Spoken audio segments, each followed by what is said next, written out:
change in the fundraising sector has never been greater. But innovations in technology are evolving faster than our ability to understand them. Are these advances good or bad? Do they have unintended consequences? And what is the application to the global fundraising sector? That's what we're here to find out.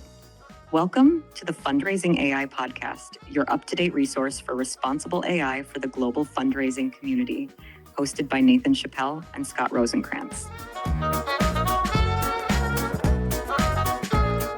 Cherian Koshy is here with us today, and it's just great to have you, Cherian. We've been able to work on some things. We've known each other for quite a while, but we've been able to actually work together on some things lately. It's actually been really cool, and I think we've got a special podcast episode to talk about those things.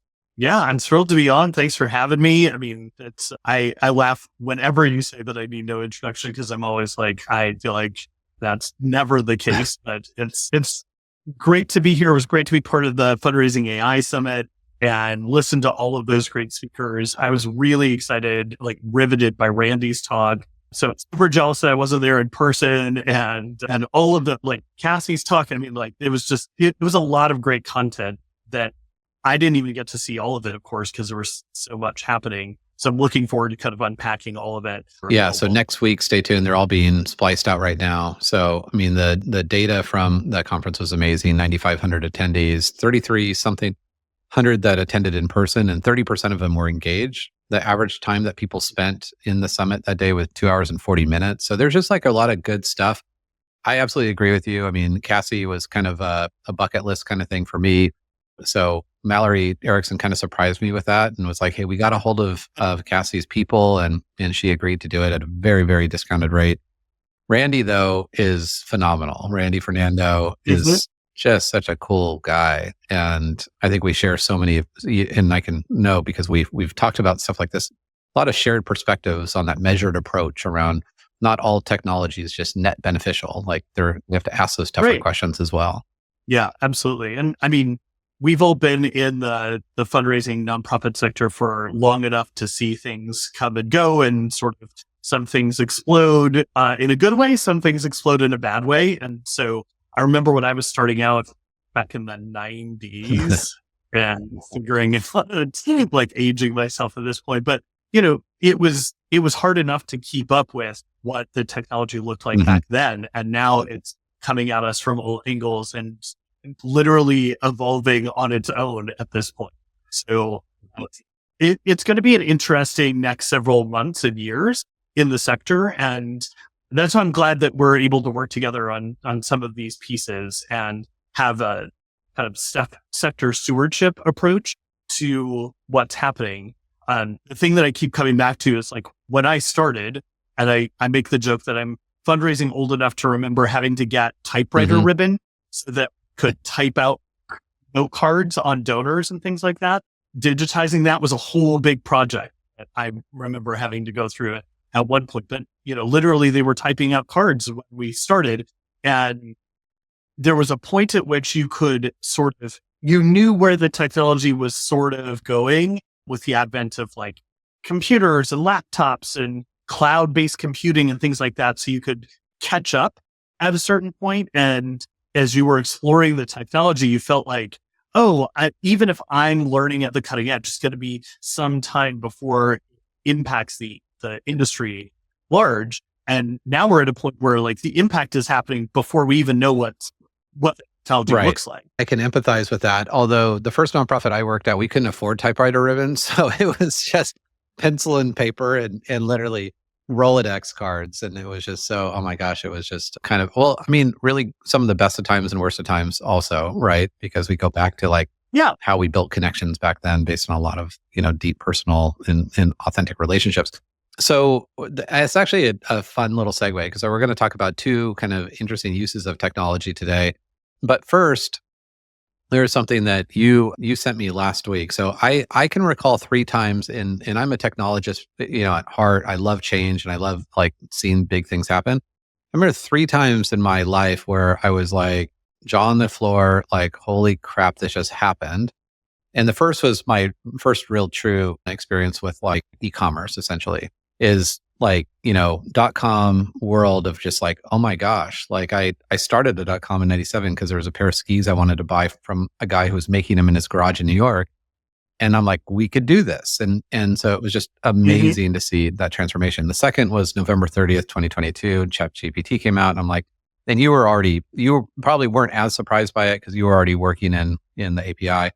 But then the other was last week when you sent me an audio file of something and I listened to it for a few minutes and I was like, called you and I'm like, is this what I think it is? And you're like, it is. And you're like, holy crap. I have to tell you, I spent all day or half the day Saturday in my pajamas, just like grinding away at this technology. So that technology is Notebook LM, which is a free beta version of Google that compiles lots of information and distills it down into what sounds like a very lifelike human, from a tonality and fluency perspective podcast. So am I being overly dramatic in this? Like, did you have a similar kind of like aha with that? I mean, I texted you the moment that the file started playing because I had the exact same reaction, like jaw on the floor. Oh my goodness, this is unbelievable. And then, spent the rest of the day unpacked because I literally took my kid to show choir practice while this was happening. Like I dropped him off at school and I came back and this file was ready and I started playing it. Whoa. Yeah. And I texted you, and now that I'm unpacking more of the technology behind it, I'm like, oh, this is radically easy to do, and it's sort of frightening how radically easy it is to do. No, there's been a couple experiences with it. First, I load my book into it, and then I'm like, it synthesized my book. And I've been a lot of podcasts about my book, and I can tell you definitively, it did a much better job than I've ever done. And I've done like 100 of them. I mean, in its first draft, it did a much better job than I would do because it takes all the information in and is able to correlate things that I didn't even correlate. And so that was interesting. And then yesterday I was with a children's hospital and I was doing this kind of live demo and stuff, which I rarely do. Actually, it's like the second time I've ever done a live demo because I'm usually just more talking about like, don't screw up the world with AI. And so in this case, I was like Notebook LM. They had just launched this annual giving campaign. It was a really great campaign. It was just really compelling. And they had created a special website for it. So I just took the link for the website. I put in Notebook LM, I hit generate. And then I was tinkering around with other things and they didn't even know what was going on. And then 5 minutes later, come back to it. And you should have seen like the audience, they're like gasping, they couldn't recognize. And then I think it was our conversation this weekend is like, where does this go next? Right. And it goes to, changing voices and changing faces, which is not in 2 months, but like literally people on YouTube already doing it. And then next year, full video creation. And so promise and peril, obviously, because, I think we're wired similarly. So I live in this hopeful pessimist kind of world. And so I'm using this for like, oh, this can do this cool thing and help me learn, about different things. But then I had GPT draft, which will be a nice segue to this conversation, draft a, dissertation on why humans are no longer needed in fundraising, which it was very happy to do and shared all the reasons why we've discussed that humans are not very scalable and they're expensive and they get sick and maybe they don't all have the same training and, all that kind of thing. And then just took that and pasted it in. And you know what I found interesting, and I'll be curious about your observations here. I found interesting that the podcast version of Notebook LM tries to take a neutral tone, but in a way, it actually has this really deceiving way of ratifying what it's told. So the statement that I gave it was very clear that it was like humans should not be in fundraising anymore. Get rid of all the humans.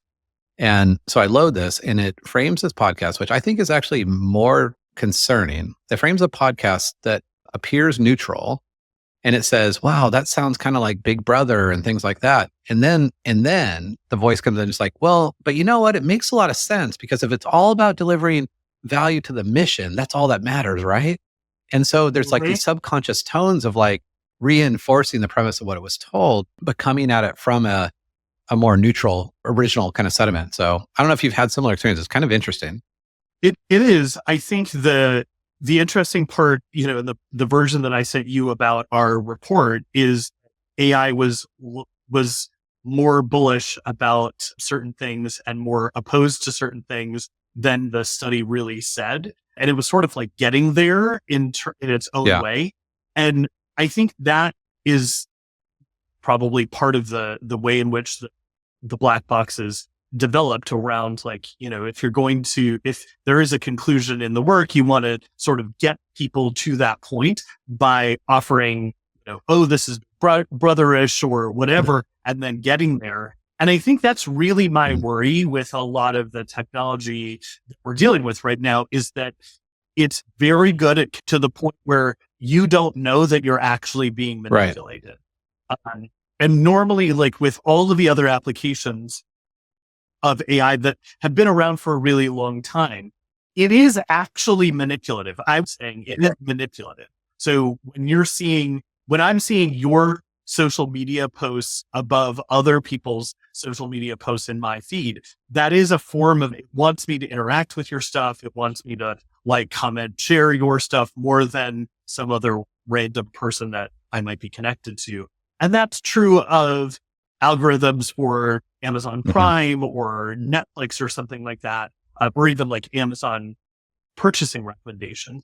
I think those we perceive as nascent, but we don't actually have control over what it's convincing us. And that's really where I start to get worried about where the technology will end up, even if it thinks it's being a beneficent dictator, saying like, oh, people should volunteer, people should give or whatever.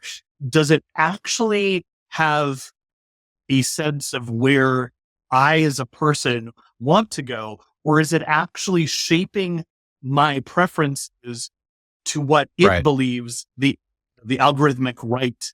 Yeah. No, I mean, it's, I think it's comforting when you talk to people who are aware of this, that at least have some like consciousness of saying, okay, well, like I know that by design, algorithms are trying to achieve an objective, and therefore they're going to take the quickest, most expedient path to achieving that objective. And I'm essentially a pawn in that scheme. And there's awareness. But what worries me, and I'm sure for you too, is like the vast number of people who are unaware and then essentially trade privacy for convenience just willingly, just because it's just so much easier. That was Ethan Mollick's quote in Co-Intelligence, is that, an AI bot will be 87% more likely to convince you to take its point of view than a human. And that's super helpful if you're trying to quit smoking and you don't want to pay someone to like sit there in therapy with you, because it's going to be, cheaper and actually do a better job. But also not very, good if you are using it to, ask someone for a gift and it's actually manipulating you. And this is where we kind of peel back the onion and make our nice little transition into the core of this conversation today, which I think it really stemmed from that idea that, this technology is not sequential. This technology is exponential. And we go, and Notebook LM was a great example where I think most people think about quote unquote software as moving from step 1 to 2 to 3 to 4. And in exponential technology, we move from 1 to 3 to 4 to 24. And that happened this last week, where we're like, oh boy. And then we have to reevaluate all the other questions. And so I think this is why it's so important to have people like you. And I take pride in being at a place in my career that I can hit pause and ask tougher questions. I think when I was younger, it was more just got to move up the ladder and got to, kind of grind away and, do the thing. But to be at a place in your career where you're like, look, like just because we can do things doesn't mean we should. Like, we need a voice of reason. And that's kind of the premise of the community around fundraising AI. So you and I, I'm just kind of teeing up the story. You and I had been talking about this a little bit, and we were in DC at the Bridge conference. I think it was a Bridge conference. Well, let me interject. There's one thing before that, which was when we were at the Giving Institute board meeting before that. And you raised this issue of particularly leadership, whether it's executive leadership in an organization or board members, who need to be convinced of the fact that we shouldn't be running full speed at acquire the most number of donors at the largest amount in the shortest amount of time without any kind of guardrails. And that sort of stuff with, right? Like that was really important. And then we were at the Bridge conference. Yeah. And there was an interesting, well, thank you for that. Yeah. I'm been wearing the wet blanket pretty well, I think, at Giving Institute. They're like, don't invite this guy back. I don't blame him. I know. No, it's really nice to have company for sure. There's plenty of room in this blanket. So this Gartner report came out, and it was just talking about consumer sentiment about their dislike of interacting with AI chatbots, essentially. And it was like how consumers it was kind of interesting because there was kind of this adverse reaction to like this, whatever is trying to sell me a phone. And I don't like the idea that they're using a chatbot essentially to sell it to me or manipulate me or whatever. And I think I just posed a question. I'm like, man, could you imagine if we asked donors? And you were like so pragmatic. You're like, well, why don't we just ask donors? I'm like, I didn't know we could. What are you even talking about? And so maybe just guide a little bit on how that process works. I was pretty amazed watching how quickly you went from a simple question to like, let's actually ask donors. And then within like a week, 2 weeks, we had 1,006 responses from people who'd made gifts in the last 12 months.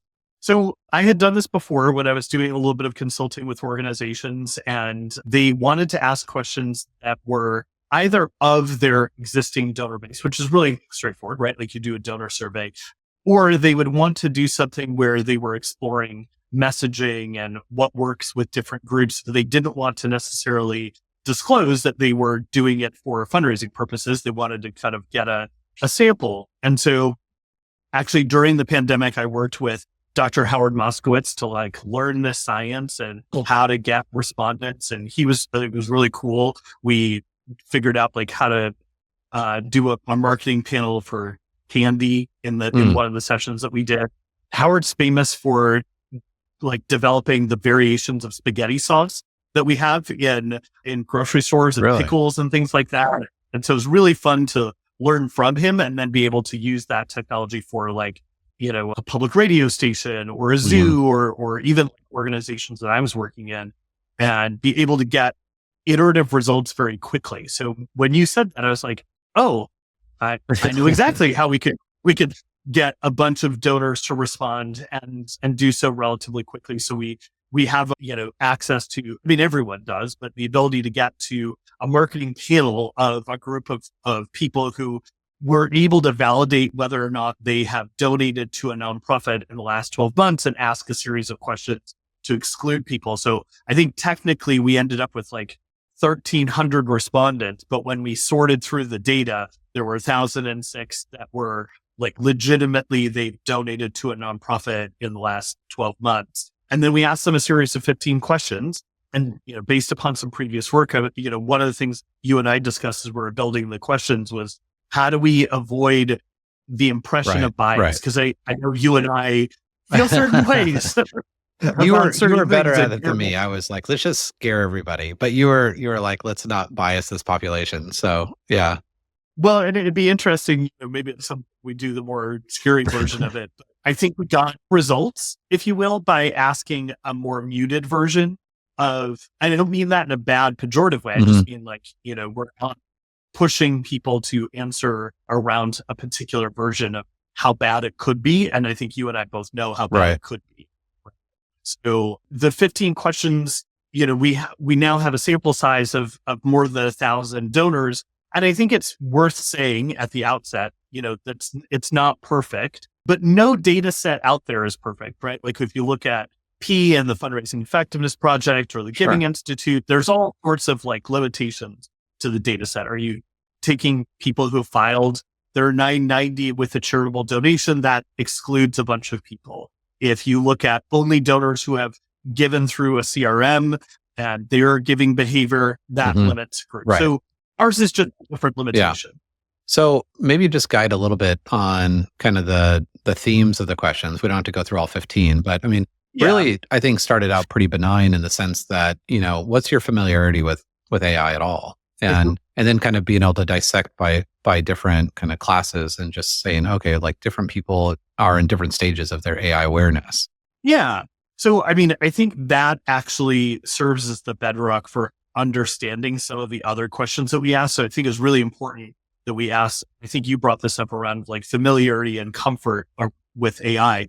What's interesting to me is the interplay between what our study does, sort of first of its kind, in asking donors about AI versus the other studies that are out there, which are really valuable, but they're asking nonprofits about their readiness or their use of AI. So if we look at the Google study, for example, it says that most nonprofits are not ready to implement AI. They don't have people that are ready to do it. And then we look at donors, most of them are familiar with AI. They are comfortable with it and generally speaking, right? They know about it. They're comfortable with the idea of it. And then when we look at nonprofit use cases, the way in which it plays out is like we ask them to rank different uses, and it might be tempting to say, oh, they're less comfortable about these things and more comfortable about these other things. But if you look at it from the perspective of overall picture, they're generally comfortable with all the use cases. The distinction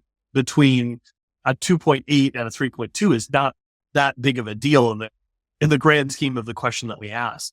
And so, the study also goes into their age and their income levels, their giving habits, and it really does mirror Giving USA and FEP in those ways, right? Like it actually does look at a broad section of the types of donors all across the US.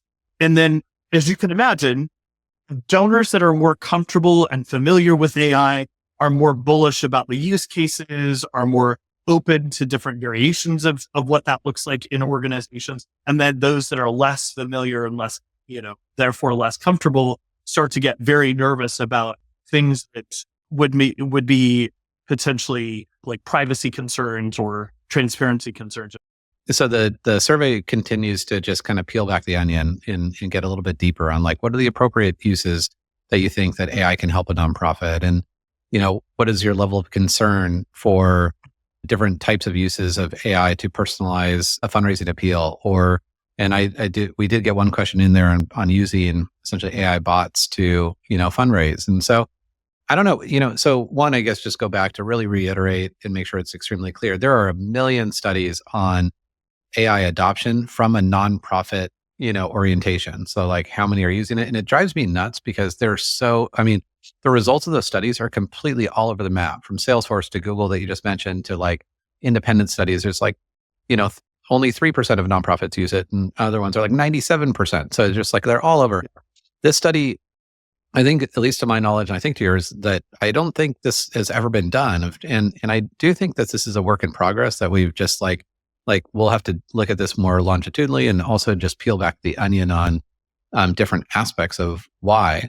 What were some of the findings? And one, we'll put a link to this report. And one thing we should have said at the very beginning is this report is completely open source. It is at cheriankoshy.com. You can it's actually cheriankoshy.com/ remind me. AI study. And we'll put it in there for you.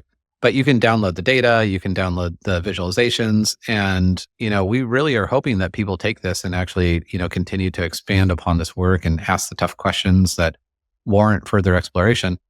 Were there any surprises that you had, I think, coming in, or do you think it validated your assumptions? Or, listen, I made no secret about the fact that I'm not a huge fan of AI bots portraying humans, and I don't think the long-term ramifications of that approach and gamification, just honestly from a personal perspective, I'm concerned about what that means for the long-term situation for the sector. I know when we first did the study, when the survey results were coming in, I could kind of see in real time, like, people don't really like AI bots portrayed as humans. And I think I texted you and I was like, oh, this looks good. And then when all the data came in, it was sort of even people weren't as bothered about it as I am and you are. So I was disappointed. If there was any disappointment, I would have thought that people had been like, hell no, like that's just not cool.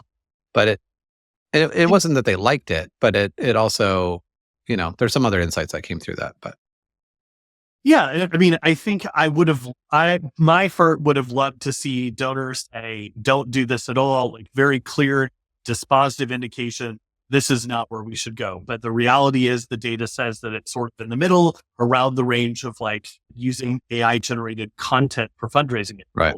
So not a huge, yes or no in terms of that approach. I do think one of the limitations of asking donors and not, what they think is that it's not actual behavioral data. So we don't see how they're interacting with the tool and whether they are actually okay with giving, through the tool or something like that. But we're also, the difficulty with any sort of data set or any sort of discussion at this point is we don't know what the long-term implications are 10 years from now or Right. 20 years from now? And that's where I think we have to be eyes wide open about kind of what this could mean in the future. Agreed. The one thing that I think is a takeaway for nonprofits is the role of Right. transparency. So 93% of donors say, be transparent with us, tell us how you're using it.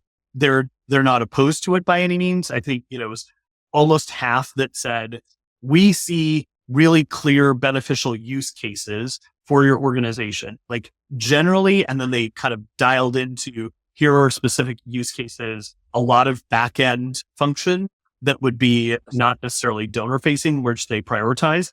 And then a bunch that said, we're not sure if there's use cases, but ultimately they see there's a benefit to AI. It's just very clearly amongst everyone, be transparent with us about how you're using AI, how you're using our data.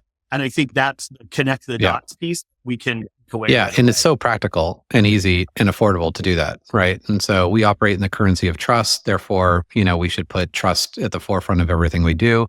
We don't need to wait for the federal government or your state or local authorities to say, hey, you need to disclose how you use AI. We should be doing that proactively.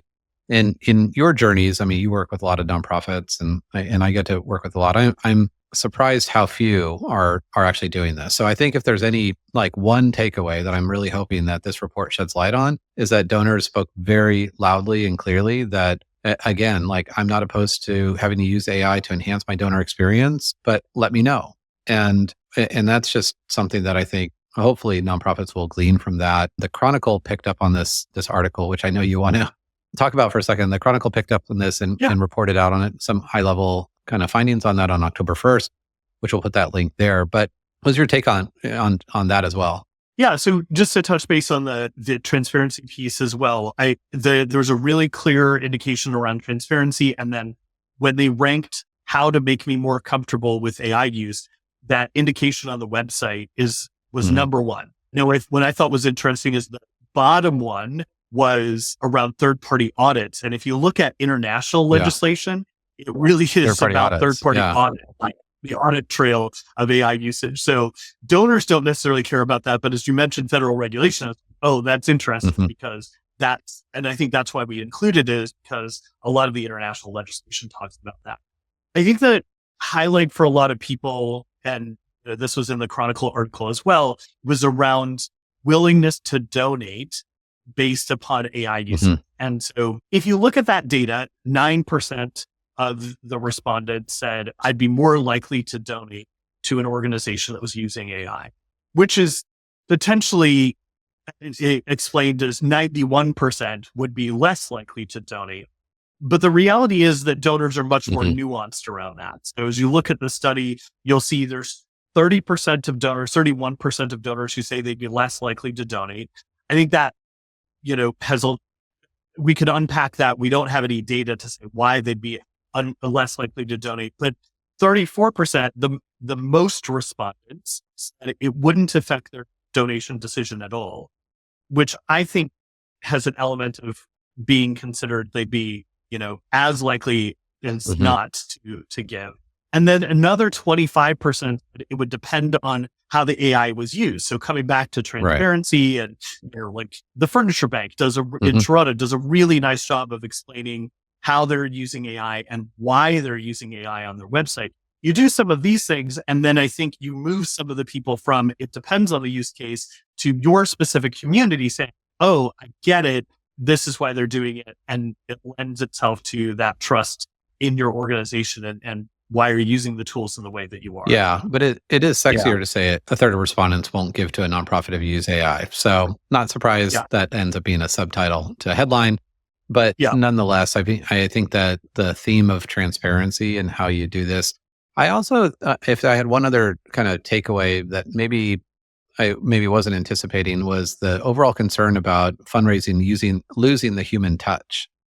And, donors speaking pretty loudly about their concerns that philanthropy could become even more transactional, I guess, and less human. And so that's another way at the same question almost, because there was significant concern. You got the percentage of it. I don't know if you have it up, but I remember, just because I use this as the ending to a lot of talks that I do, that everybody talks about privacy and security, and donors are, of course, concerned about that. 60% of donors that we surveyed said they were concerned about privacy and security of data, but the same amount, 60.2, so just a smidge, like probably 1/4 person, said that they were concerned about losing the human interaction in fundraising, and that the next highest response was about the loss of staffing in nonprofits. So those two combined were a real eye opener for me, something that really validated my experience in the sector and the interaction with donors. They care about the human interaction with fundraisers, and they care about the fundraising staff as people. They want you to have a job. Yeah, and it's great. That makes me feel so much better. And pretty enlightening. I mean, that shows like a deeper level of partnership that moves beyond transactional. If I'm concerned about this nonprofit and the welfare of their staff members, and want to stay in connection with them from a human touch perspective, and also want to make sure that they still have a job, it does shed a lot of value. I mean, I don't think anyone cares about how many employees Samsung has as long as they get me my new phone, right? Or whatever it might be. It's just, we're removed from that. So this report is filled with lots of great insights, I think, for every nonprofit professional, board member, others that are looking at building technologists that are building tools for nonprofits. Don't forget to ask the end users and the stakeholders that are going to, be interacting with these tools. Kind of a big miss, I think, up until now. But why don't you share what's next? Because I'm 100% convinced that you've either cloned yourself or you've learned how to operate with like 1 hour sleep a day, because you're already from this report, which is 79 pages with all the data and the analysis. And it was an incredible use of lots of AI tools, GPT and Claude and other things that you used. You already started building out a whole new report you sent me to review, which is a subset of this report focused on healthcare. In the original version, we wanted to study a broad spectrum of donors to different causes. And you can download the data, as Nathan mentioned, and so you could disaggregate it for yourself if you'd like to. But AHP, Association of Healthcare Philanthropy, is coming up, and we wanted to speak directly to healthcare philanthropy. And so we added on some additional donors who gave explicitly to healthcare causes. So now we're at 510 that are specifically healthcare donors, and we've done a new report that's unique to them. There's some similarities and some differences when it comes to that subset of donors. And I think it's going to be really interesting.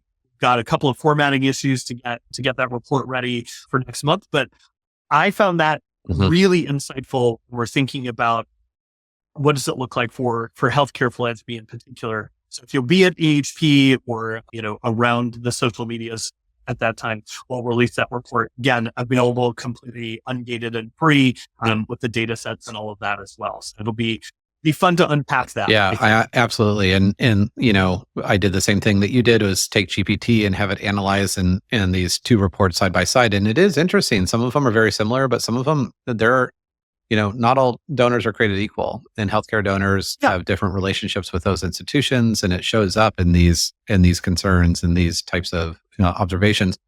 Outside of that, having just come back from Vancouver last night, you were just in Vancouver, I think, a week ago or something, if I remember. I was in Canada. I was in Toronto. Okay. Well, we cover coast to coast. It's interesting reporting out. I shared a report yesterday with the Canadians, and it's funny because, and I understand why, you can almost disassociate yourself. You're just like, oh, but those are American donors, right? But we look at the downward trajectory and the percentage of households that give, even though, Canada starts at a lower baseline, they're on the same trajectory. So there's a lot of similarities. But I think being able to do this report, from a country specific or a geographic kind of perspective and kind of drill down. And I mean, I would say this doesn't have to be us. Like, I mean, we're hoping more people really get on the bandwagon here and are like, yeah, let's figure out how to do this and do us well, and make sure that when we're building tools and supporting tools and buying tools, that we're going to do it in a way that represents not just the organization itself that's buying them, but also, the lifeblood of the sector, which are the people who actually come in partnership with you. Yeah, that's absolutely right. I think, nothing that we have done here is proprietary. You could, and anyone who's listening could go do this research and augment what we need as a sector, which is to understand the full picture. So the Google, Salesforce, Giving Tuesday, all of these studies help us get a bigger picture of this behemoth of what we're dealing with. And so this is one small part of that. I think you're absolutely right. I'd love to see every country or every locale have its own version of this study, and we'll fill in the gaps where we can, but this analysis starts to build on itself. And it's frankly pretty easy to do. Like if a dummy like me can put it together in a week. With no sleep. Well, you and an hour here or there. No, absolutely. And I think longitudinally to be able to look at because we know this exponential, growth curve that we're on, AI is just to see, even if we ask these questions, I wish we had a year ago, I think the answer would be vastly different. I think just much more skepticism and things like that as people become to adopt and see benefits of AI in their everyday life and realize what I'm on Amazon and Netflix and Grammarly and Canva that I'm using AI already. A year ago, that was, not as much of a known or kind of common sentiment. So I want to thank you for leading the way on this. I 100% can say with money back guarantee that if you had not taken that next step, this would have been a great conversation that we had in the street in DC, and it would have ended there. But truly appreciate it. I think the sector really deserves you deserve their gratitude for doing that. And it's been a pleasure to be on the ride with you and continuing to see what we can peel back. And I think it's also a testament to our sector, right? That we can have two people that work for essentially competing organizations that understand that our work matters, not just for our organizations, but for those that we serve and for the lifeblood of our sector. That's a lot of the reason why we're in the nonprofit sector. Absolutely. I think that's the key takeaway for me is that we're, everybody's sort of a competitor in some way, but we don't operate on an island largely, right? We're all in this journey together. And I think I can say with confidence that those folks that associate with, for example, Fundraising AI or the Giving Institute or some of these other entities, KFP and AHP, they see that the sector is different than a commercial sector. Nothing wrong with our friends there, but it's a different beast, and we're all in this together, and we will all want the best for the sector. So honestly, I have to thank you as well. You were incredible in the entire journey throughout making sure that we were asking the right questions, getting all of this stuff, done and then out the door and increasing the distribution of it. And it's people like you, honestly, who, especially with Fundraising AI, who jump into the fray and say, like, somebody's got to do this. I'm going to lead this work, even though I've got lots of other things to do, that give people like me a forum to say, okay, let's keep following that lead and making sure that we're making best decision possible as a sector. Yeah. Well, I appreciate that. It's been a great opportunity to work with you. Looking forward to continuing to peel back this onion and continue to do this. I think we're comforted by pretty much everyone who listens to this podcast that wakes up every day and thinks, if not me, then who? Right. And that really distinguishes, the community that we have as a group. And there's a great comfort in that, because otherwise this would be very overwhelming work. So Cherian, thank you. We're going to post all these resources on the website. Really encourage people to download them, distill them, have conversations, come back to us with other ideas and clarifications. Yeah. We're all in this together. So appreciate it. And I guess I'll see you in another country in about 7 days, something like that. So that's right. See you there. All right. Safe travels. Thanks so much.